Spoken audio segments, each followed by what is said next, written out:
class 12th based on CBSE syllabus with reference to NCERT book। इस chapter में जिस topic को आज हम डिस्कस करने जा रहे हैं वो है इम्पोर्टेंस ऑफ कम्युनिकेशन। कम्युनिकेशन की इम्पोर्टेंस क्या है एक ऑर्गेनाइजेशनल स्ट्रक्चर में, एक कमर्शियल यूनिट में, एक फैक्ट्री, एक इंडस्ट्री में कम्युनिकेशन क्या इम्पोर्टेंस रखता है। Communication is a backbone of any organisational structure. किसी भी ऑर्गेनाइजेशनल स्ट्रक्चर की अगर बैकबोन की बात करें तो वो कम्युनिकेशन होता है। आपकी सोच बहुत अच्छी है, आपके एक्शंस बहुत अच्छे हैं, आपकी प्लानिंग बहुत अच्छी है, बट आप इन सब चीज़ों को तब तक एक्सिक्यूट नहीं कर सकते जब तक आपके पास एक इफ़ेक्टिव कम्युनिकेशन ना हो। अगर आपका कम्युनिकेशन इफ़ेक्टिव नहीं है, आपका कम्युनिकेशन असरकारक नहीं है, तो आप अपने प्लान्स को, अपने प्रोग्राम्स को, अपने रूल्स, अपने रेगुलेशंस को, अपने ऑब्जेक्टिव्स को, अपने गोल्स को सही से पूरा नहीं कर पाते। क्यों? क्योंकि आप अपनी बातों को, अपनी प्लानिंग को, अपनी गाइडलाइंस को सही से फ्लोट नहीं कर पाते, कम्युनिकेट नहीं कर पाते, बता नहीं पाते। इसीलिए किसी भी ऑर्गेनाइजेशन की तरक्की के पीछे सबसे बड़ा हाथ एक अच्छे कम्युनिकेशन सिस्टम का होता है। कम्युनिकेशन क्या था, जैसा हमने पिछले वीडियो में समझने की कोशिश की। Communication is a process of exchange of ideas, views, instructions, guidelines in between receiver and sender with a common understanding. Right, receiver और सेंडर के बीच, सेंडर और रिसीवर के बीच जो व्यूज़ एक्सचेंज होते हैं, जो बातें एक्सचेंज होती हैं, जो गाइडलाइंस एक्सचेंज होती है, एक कॉमन अंडरस्टैंडिंग के साथ। मतलब सेंडर ने जिस मोटिव के साथ अपनी बात रखी है, उस मोटिव के साथ उस बात को समझना, ये कम्युनिकेशन का मेन फैक्टर है। तब हम इसको कहेंगे विद कॉमन अंडरस्टैंडिंग। सेंडर ने जो सोच के कम्युनिकेट किया, वो बात रिसीवर ने बिल्कुल उसी तरीके से एक्सेप्ट की, उसी तरीके से उसको लिया।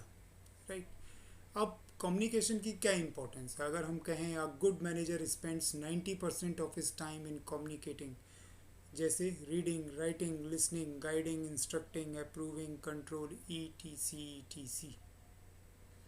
एक जो अच्छा मैनेजर है, जैसा मैंने आपको बोला कि कम्युनिकेशन जो है वो किसी भी एक अच्छी ऑर्गेनाइजेशन, एक लॉन्ग रन ऑर्गेनाइजेशन की बैकबोन होता है। इसीलिए जो अच्छे मैनेजर्स होते हैं उनका 90% जो टाइम है वो कम्युनिकेशन में ही स्पेंड होता है। जैसे लिखना, पढ़ना, समझना, बोलना, गाइड करना, इंस्ट्रक्शंस देना, चीज़ों को अप्रूव करना, प्लान्स को अप्रूव करना, उनको कंट्रोल करना, उनको सुपरवाइज करना, ये सब कम्युनिकेशन की थ्रू ही होता है। एक अच्छा मैनेजर अपने समय का, अपनी ड्यूटी आवर्स का 90% टाइम इसी कम्युनिकेशन पर खर्च करता है। Importance of communication act as a basis of coordination. दो लोगों के बीच में, दो ग्रुप के बीच में, एक मैनेजर और सबऑर्डिनेट के बीच में, एक ऑर्गेनाइजेशन और डिपार्टमेंट्स के बीच में, डिपार्टमेंट टू डिपार्टमेंट के बीच में, एक अच्छे कोऑर्डिनेशन के लिए एक प्रॉपर कॉमन अंडरस्टैंडिंग वाला कम्युनिकेशन सिस्टम होना बहुत ज़्यादा ज़रूरी है।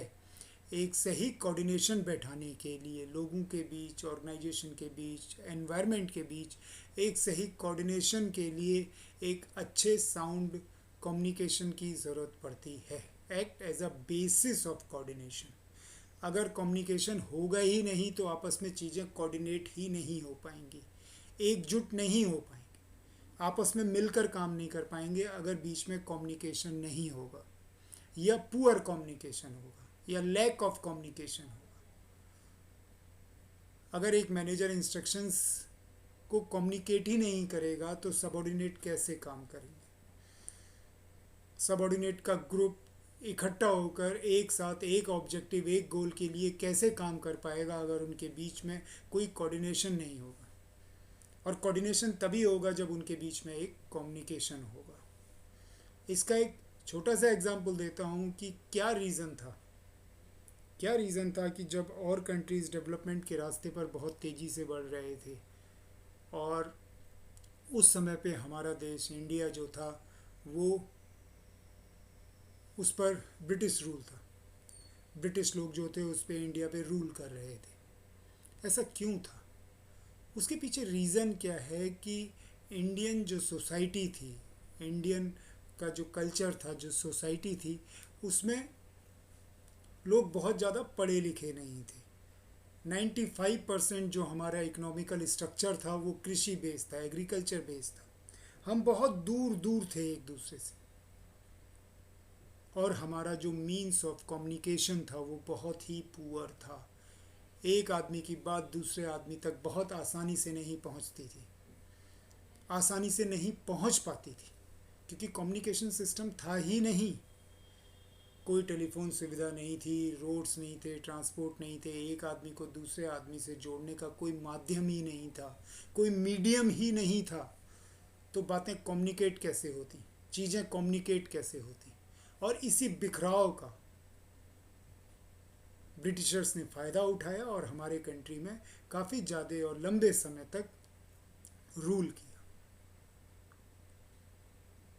और उस उस डिक्टेटरशिप को हम तभी तोड़ पाए, हम इंडियंस तभी फ्रीडम फाइट कर पाए जब धीरे धीरे हमारा कम्युनिकेशन स्ट्रांग होता चला गया, हमारी बातें एक दूसरे तक पहुंचने लगी, ग्रुप तक पहुंचने लगी, लोगों तक हम अपने व्यूज़ पहुंचा पाए। तब जाके जब चीज़ें कम्युनिकेट हुई, तब जाके आपस में कोऑर्डिनेशन हुआ, और उसी कोऑर्डिनेशन का नतीजा था कि हम लोगों ने अंग्रेज़ों से अपने देश को आज़ाद कराया। Right? It acts as the basis of coordination, helps in smooth working of an enterprises. एक जैसा अभी हमने डिस्कशन में कहा, किसी भी ऑर्गेनाइजेशन की स्मूथ फंक्शनिंग के लिए, स्मूथ वर्किंग के लिए एक साउंड कम्युनिकेशन सिस्टम होना बहुत ही ज़्यादा ज़रूरी है, एक इफेक्टिव कम्युनिकेशन होना बहुत ही ज़्यादा ज़रूरी है। आपकी क्या प्लानिंग है, आपके क्या व्यूज़ हैं, आपके क्या इंस्ट्रक्शंस हैं, आपकी क्या गाइडलाइंस है, आपकी क्या ट्रेनिंग शेड्यूल है, ये सारी चीज़ें जब तक कम्युनिकेट नहीं होंगी तब तक कोई आदमी क्या काम करेगा, चीज़ें कैसे चलेंगी, चीज़ों के बीच में कोऑर्डिनेशन कैसे होगा। इसलिए एक अच्छा कम्युनिकेशन सिस्टम हेल्प करता है इंटरप्राइजेस के अच्छे और स्मूथ काम करने में। स्मूथ काम करने का मतलब होता है, स्मूथ वर्किंग का मतलब होता है बहुत ज़्यादा जिस काम में दिक्कत और परेशानियां नहीं आती हैं, स्मूथली चलता है, फ्लो में चलता है, बिना रुकावट बिना परेशानी के चलता है।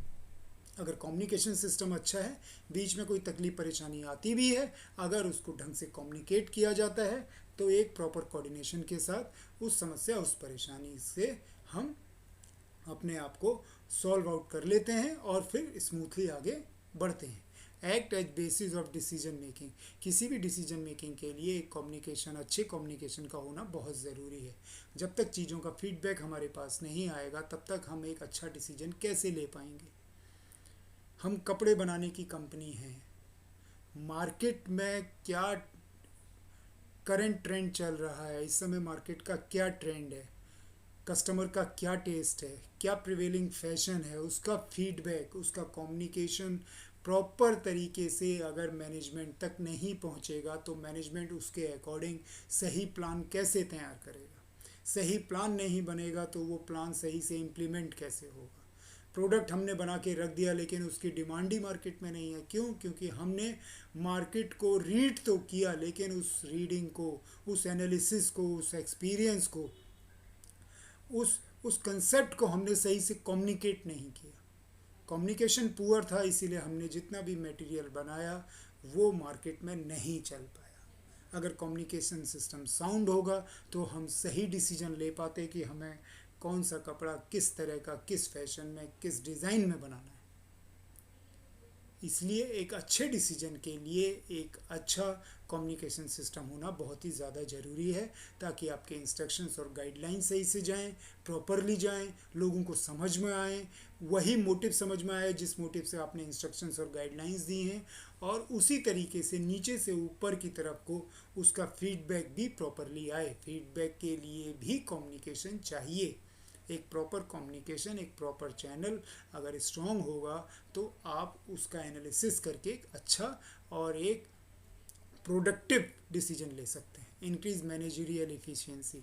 डिसीजन मेकिंग जो है वो मैनेजर का एक बहुत ही प्राइम ड्यूटी होती है।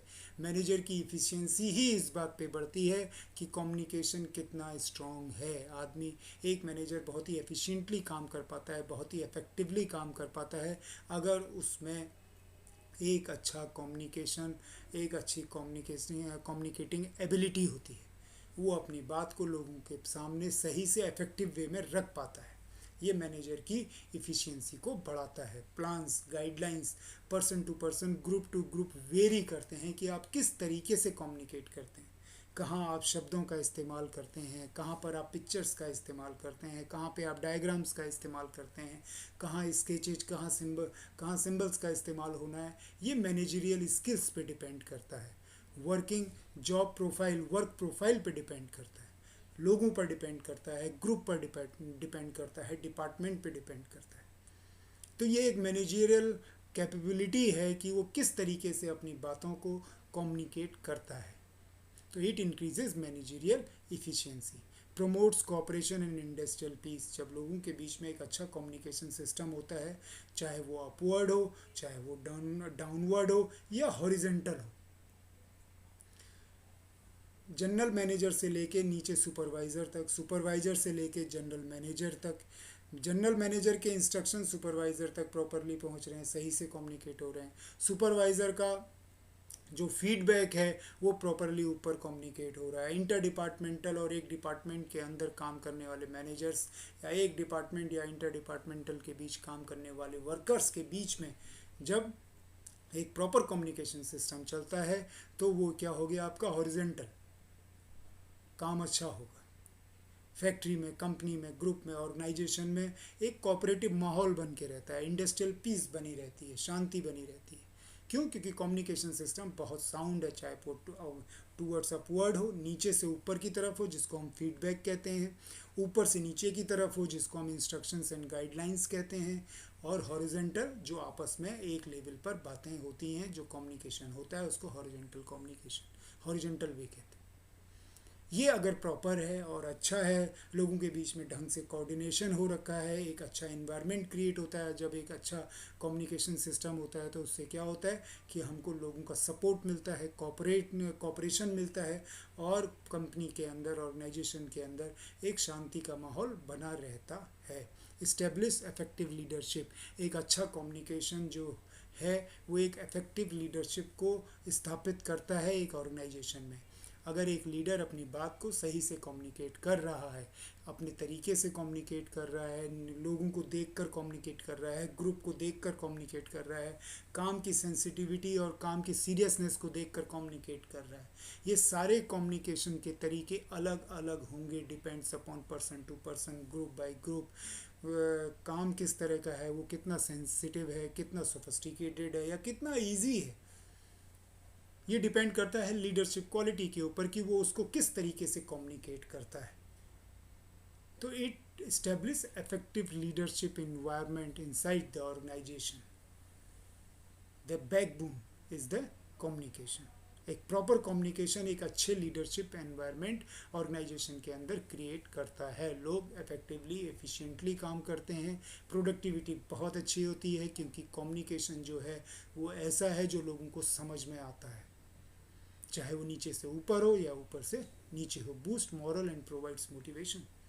एक अच्छा कम्युनिकेशन सिस्टम है तो नेचुरल है, लोगों का मॉरल जो है वो हमेशा ऊंचा बना रहता है, लोगों को मोटिवेशन मिलता है, काम करने की उनकी विलिंगली इच्छा बनती है। एक अच्छे कम्युनिकेशन सिस्टम से ही एक मैनेजर, एक जनरल मैनेजर, हायर अथॉरिटीज़ को पता चलता है नीचे वालों की नीड क्या है। मास्लोज नीड्स हायरार्की थ्योरी याद है, हमने पहले की वीडियोज़ में डिस्कस किया था। हमें लोगों की नीड का तभी पता चलेगा जब हमारे बीच में एक अच्छा कम्युनिकेशन सिस्टम होगा, तभी हम कोशिश कर पाएंगे उनकी नीड्स को पूरा करने की। और जब लोगों की नीड्स पूरी होती हैं तो वो काम बहुत ही मन लगा के करते हैं। वो मोटिवेशन का एक बहुत बड़ा पहलू है। आपको लोगों को मोटिवेट करना है तो उनकी नीड समझनी होगी, उनकी नीड समझ के उनको पूरा करने की कोशिश करनी होगी, उनको पूरा करना होगा, तभी लोग मोटिवेट होते हैं काम करने के लिए। और इस सब के लिए आपको एक प्रॉपर कम्युनिकेशन चाहिए। तो एक अच्छा कम्युनिकेशन है तो एम्प्लॉयज़ का मोरल बूस्ट होता है और साथ में उनको काम करने का मोटिवेशन मिलता है। तो ये हो गया आपकी इंपॉर्टेंस ऑफ मोटिवेशन। ये वीडियो अगर आपको अच्छा लगा तो प्लीज़ लाइक कीजिए, सब्सक्राइब कीजिए और शेयर कीजिए। आपका फीडबैक हमारे लिए बहुत इंपॉर्टेंट है। Keep writing to us. Have a great time. Bye.